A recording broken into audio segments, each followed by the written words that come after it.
Saudara, setelah sempat menghirup udara bebas pada 24 Juli 2024, Gregorius Ronald Tanur kini kembali mendekam di balik jeruji besi. Mahkamah Agung mengabulkan kasasi yang diajukan oleh Jaksa Penuntut Umum atas putusan bebas Ronald Tanur. Ronald Tanur secara sah dan meyakinkan melakukan penganiayaan yang menyebabkan kematian kekasihnya sehingga dijatuhi hukuman 5 tahun penjara.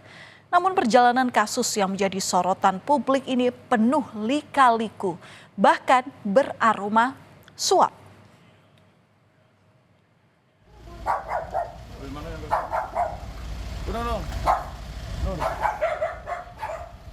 Petugas Kejari Surabaya mengeksekusi Ronald Tanur di rumahnya yang ada di Kompleks Perumahan Mewah Pakuwon City, Surabaya pada 27 Oktober lalu.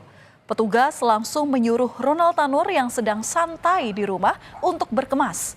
Ronald yang memakai kaos dan sandal jepit keluar rumah dengan membawa sebuah tas dan langsung diangkut menuju kantor Kejaksaan Tinggi Jawa Timur.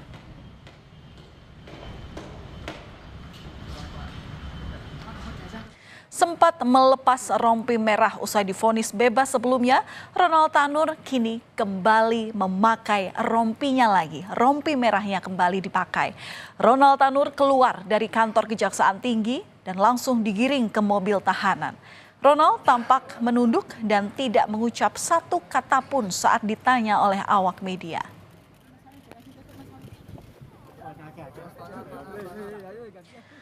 Usai ditangkap di kediamannya yang ada di Surabaya Timur, Gregorius Ronald Tanur langsung dijebloskan ke rumah tahanan kelas 1 Madaeng, Surabaya.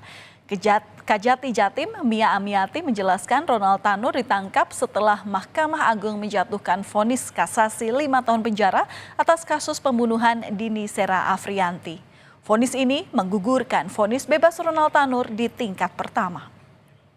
Kami tempatkan dia di sel pengenali, yaitu masa pengenali atau admisi orientasi. Dia akan berada di situ sekitar 7 hari. Dalam pelaksanaannya, dia akan diperlakukan sama seperti pada warga binaan lainnya.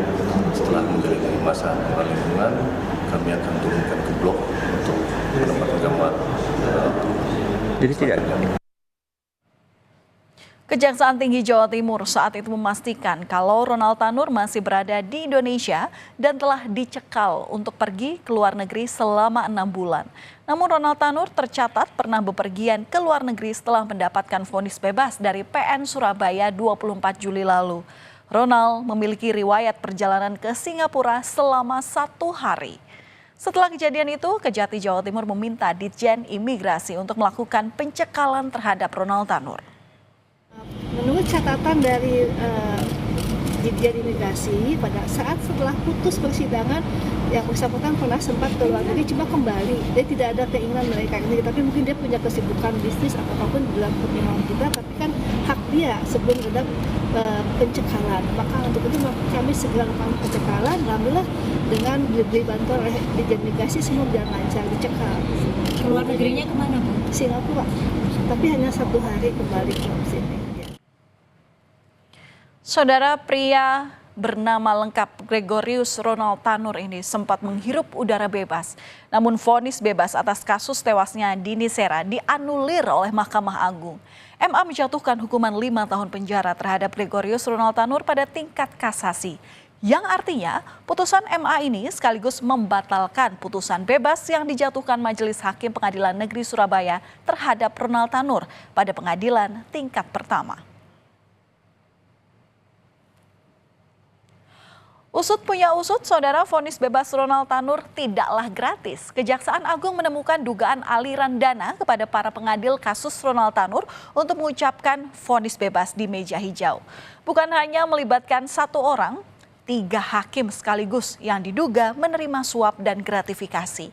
Di tengah kondisi ekonomi yang sedang lesu, justru ada aliran dana yang bernilai fantastis. Temuan ini sekaligus membuka tabir adanya permainan uang di tubuh sang pengadil. Nama Erin Tuah Damanik, Heru Hanindyo, dan Mangapul merupakan hakim yang memutus bebas Ronald Tanur. Ketiganya ditangkap dan langsung dibawa ke gedung Kejaksaan Tinggi Jawa Timur. Ketiganya diduga menerima suap dan atau gratifikasi terkait penanganan perkara tindak pidana umum di Pengadilan Negeri Surabaya atas nama terdakwa Ronald Tanur. Sementara di Jakarta, Kejaksaan juga menangkap satu orang berinisial LR yang berprofesi sebagai pengacara.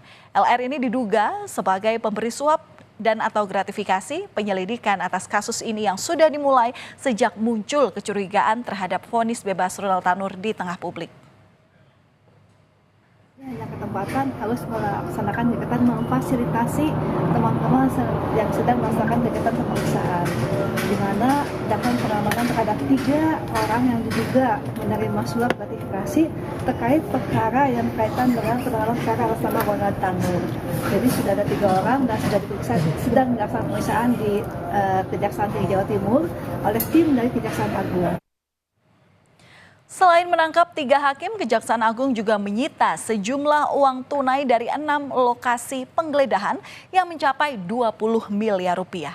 Kejagung menemukan barang bukti berupa uang tunai senilai 97.500.000 rupiah, 32.000 dolar Singapura dan 35.000 lebih ringgit Malaysia di apartemen Ketua Majelis Hakim Erintuah Damanik di Surabaya.